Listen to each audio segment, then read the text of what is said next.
The massive corruption scandal within the EU, known as Qatargate, and involving several high-ranking politicians, is an ongoing legal case that many do not know much about, but which affects all Europeans. Among other things, countries like Qatar have been bribing members of the European Parliament to change their votes. Pieter Cleppe says that this is a confirmation that the European Parliament is deeply corrupted, and he faults European media for not scrutinising the EU enough. Welcome, Pieter Cleppe, editor for Riks Europe, based in Brussels. Qatar corruption scandal at the European Parliament. Can you give us a brief summary of the revelations regarding Qatargate? What's happened? Could you provide us some insights? In December 2022, it emerged that some members of European Parliament, mostly from the Socialist group, had been found to accept cash in exchange for trying to, change legislation and resolutions in the European Parliament. At least that's the accusation. In the eye of the storm was a Greek MEP, Eva Kaili, at her father's, hotel room, I think it was, in Brussels. They found a few €100,000 in cash. So this was, part of the reason why the Belgian justice system opened an investigation against her. Can you tell us about the broader implications of this Qatargate so-called scandal for the European institutions and their ability to maintain transparency and accountability in the decision-making process? Well, basically, this is a confirmation of what everybody already suspected, that the European Parliament is a deeply corrupt place. In the past, we also had many scandals already in similar ways. The cash for laws scandal, for example, where MEPs were sentenced to, take bribes from lobbyists in exchange for, changing legislation or trying to change legislation. On top of that, you have the European Parliament as an institution that is not really keen on transparency. For example, every member of European Parliament, they get their salary, but on top of that, they also get like a monthly fee.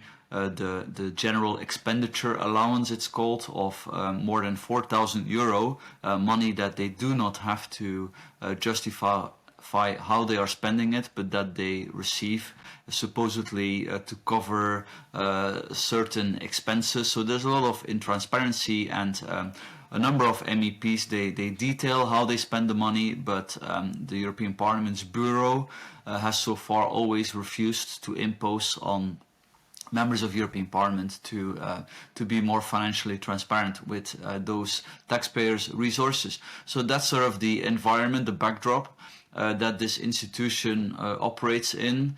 If you have then this kind of a scandal where you have a former MEP, an Italian, Mr. Panzeri, who has set up an NGO called Fight Impunity, and the NGO basically served to launder money to serve as a vehicle for bribes. Apparently from not only Qatar but also Morocco. Again, these are the accusations, and that is not proven. The investigation is running, but there's a lot of let's say elements pointing in that direction. Then I think it's quite worrying. Now, Ms. Kaili, she is a Greek MEP, but most MEPs that are involved are Italian socialist. The partner of Ms. Kaili was an Italian, and he was close to Mr. Panzeri, who's the spy in the web. There's a number of side stories to this. First of all, there's people who say that Ms. Kaili that you know, her immunity had to be lifted when she was being investigated. And you could make a good case for that, because in theory you always have to lift the immunity of an elected member of parliament before you can unleash the justice system on them and lock them up in jail, which is something that happened to Miss Kylie. Now there's an exception which says that you're not you don't have to do that if you can catch the perpetrator of the suspected criminal act in the heat of the action. So now there's a separate court case running to determine whether that was the case or not. So it's possible that maybe Miss Kylie will go free if it turns out to be that the prosecutor did not follow the procedures. And that would be right, because obviously it's very important, I think, to follow the correct procedures. This is to protect not only politicians but basically all civilians. More worryingly, I think, is the fact that there's another member of European Parliament from the Socialist group. Her name is Marie Arena. Now, she is Belgian, but she's from Italian descent, and she's very close to that Italian group of Panzeri. Surprisingly, even if she was very close, she had never been interrogated until February 2024. So that is 14 months or so after the Qatargate erupted. And many people, also Belgian media, have raised questions about that. Also because the investigative judge, which was the judge tasked to investigate Qatargate, he was forced to step off the case. Why? Because he turned out to be a close acquaintance of Miss Arena. So what happened is, this judge, he did prosecute another Belgian socialist MEP, Mark Tarabella, who is deemed to be part of the crime ring in the European Parliament, you could say. But he did not investigate Miss Arena, despite the fact that there was a lot of evidence that she was very close to Mr. Panzeri, again, the spy in the web. So it took very long, and he had to step down. The son of Miss Arena and the son of the investigative judge, who's called Mr. Cleppe, they have a business together, some cannabis CBD business, in the apartment of the son of Miss Arena, which is just next to the apartment of her son. There was a bit of cash found, but in the apartment of her son, again, a few €100,000 was found. Is this from this legal cannabis business? I would be surprised if such amounts of cash, are being are going through, a business that is mainly, catering to young people. So, long story short, there's a lot of suspicions, surrounding Miss Arena, but still she has not been suspended by her party. Also because one of the leaders of the party is also close to her, Mr. Elio Di Rupo, also of Italian descent. I think this raises a lot of questions. Separately, there was a report leaked by the Belgian state security which linked Miss Arena to the Qatargate scandal. So it's not just, I think, something that raises suspicions about the European Parliament. We know that's a deeply corrupt place, but also about the Belgian justice system, frankly.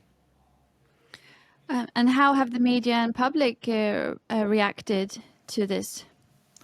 Slowly, this is coming to the fore. The media are also writing about it, asking questions. Now you have to know that, especially in Francophone Belgium, many of the media are very close to the ruling socialist party, a party that has gone to an immense number of scandals over the years. Too many to enumerate, from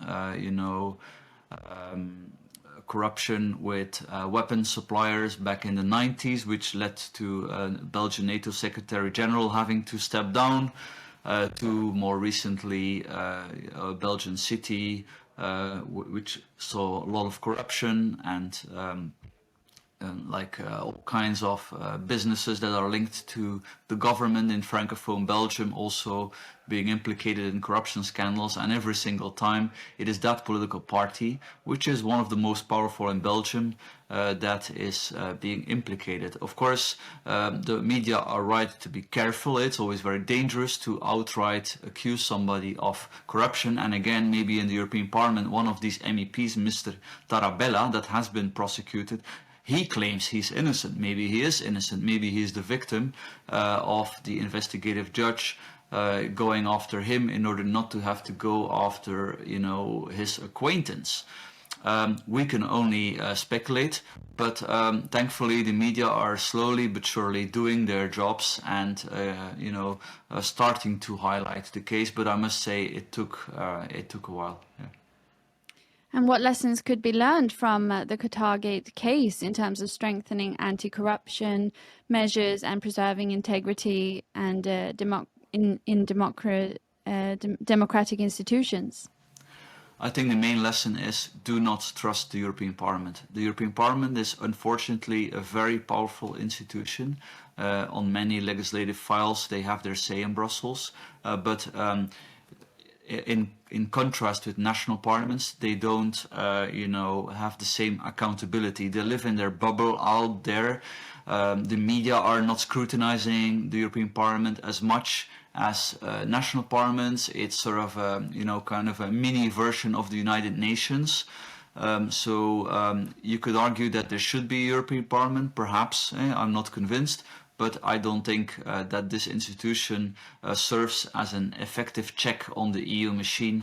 And time and again, not just when you look at all the scandals that the institution is going through, but also the kind of positions they take. They never tell the European Commission to spend less or to spend better. It's always about spending more. They always want to go further and further with all kinds of legislation. It's never too strict enough. It's never too harsh enough for businesses or for people. When it comes to climate legislation, this was visible, I think, last week. You have the whole of Europe, the farmers industry in uproar against the European Green Deal.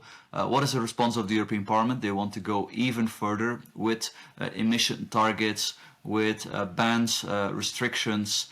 So it's a very dangerous institution. And I think the Qatargate, it's only the top of the iceberg. These are only, let's say, the most corrupt people in that place that break the law. But many of them that don't break the law are also very irresponsible. So I think it should serve as a warning to not trust the European Parliament. Thank you, Pieter Cleppe, editor for Riks Europe, based in Brussels. Thank you very much. And thank you for watching Riks Europe.